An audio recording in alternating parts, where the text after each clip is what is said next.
यही कारण है कि आपने कई लोगों को देखा होगा जो यूपीएससी अटेम्प्ट करते हैं, जो सबसे टफेस्ट एग्जाम माना जाता है UPSC, union public service commission.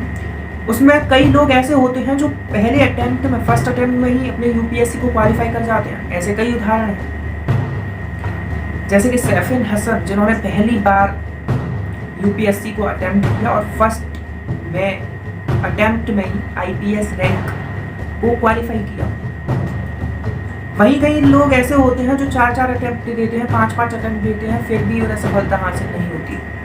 इसका मतलब ये तो नहीं कि उन्होंने मेहनत नहीं की, इसका मतलब ये भी नहीं कि उन्होंने मेहनत कम की, इसका मतलब ये भी नहीं कि उन्होंने मेहनत की नहीं, वो सिर्फ ऐसे ही बातें कर रहे थे। बस एक जो डिफरेंस था, और वो डिफरेंस था मेहनत को सही तरीके से नहीं किया, सही डायरेक्शन में नहीं किया, जिस वजह से उन्हें सफलता हासिल नहीं हुई।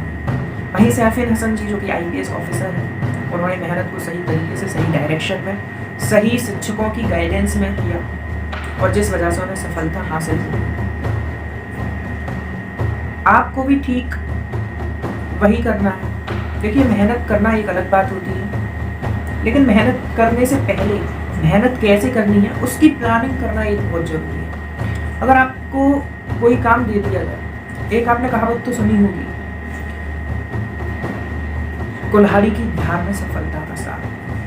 अच्छा, आपके साथ एक कहानी शेयर करता हूँ। देखिए, एक कुल्हाड़ी लेकर एक लकड़हारा रोज जंगल जाता है और लकड़ियां काटकर शाम को वो अपने मालिक के यहाँ रख देता है। वो एक नौकरी करता था और जिसके बदले मालिक उसे पैसा देता था। मालिक ने जब देखा कि ये पूरे दिन काम करता रहता है लेकिन आउटपुट है वो अच्छा नहीं आ रहा, इसकी प्रोडक्टिविटी नहीं बढ़ रही, क्या कारण हो सकता है? अब मालिक ने यह पता लगाने के लिए अपने ऑफिस के सामने एक बोर्ड लगा दिया कि मुझे एक लकड़हारे की आवश्यकता है। कुछ दिन बाद एक लकड़हारा मालिक के पास आया और बोला कि सर, मैं आपके लिए काम करना चाहता हूँ और मैं आपके साथ काम करने को तैयार हूँ। मालिक खुश हुआ, मालिक ने उसे काम दे दिया और कहा कि जाओ, कल से तुम लकड़ी काट कर लेकर आओ। अब अगली सुबह दोनों ही लकड़हारे अपनी अपनी कुल्हाड़ी लेकर जंगल चले गए। जो लकड़हारा पहले से काम कर रहा था उसने भी लकड़ी काटना शुरू किया, और जो लकड़हारा नया आया था उसने भी लकड़ी काटना शुरू किया। दोनों ने एक ही समय पर लकड़ी को काटना शुरू किया, लेकिन जो पहले वाला लकड़हारा था वो सिर्फ 50 किलो ही लकड़ी काट पाया। वहीं जो नया लकड़हारा आया था उसने 1.5 क्विंटल लकड़ी को काट दिया, यानी कि उससे 2 गुना ज्यादा।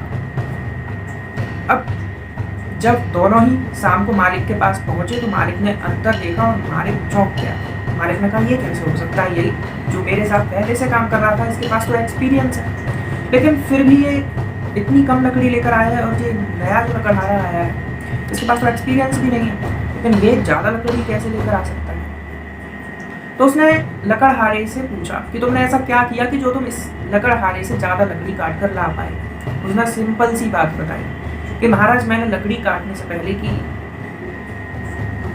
उस पर धार लगाई, जो मेरी कुल्हाड़ी थी उस पर मैंने धार लगाई, उसे खूब पैना किया, खूब शार्प किया, जिस वजह से मैं ज़्यादा लकड़ी काट पाया। वहीं जो पहले वाला लकड़हारा था वो यही गलती कर रहा था, वो लकड़ी लगातार काटता रहता था, जिस वजह से उसकी जो कुल्हाड़ी थी उस पर धार नहीं लगी, लेकिन वो मेहनत किए जा रहा था, और जिस वजह से उसका आउटपुट नहीं आ रहा था। हमेशा याद रखिए, आपको मेहनत सही दिशा में करनी चाहिए, सही मापदंड के साथ करनी चाहिए, सही स्ट्रेटजी के साथ करनी चाहिए, ताकि आपको रिजल्ट अच्छा मिले और जल्दी मिले।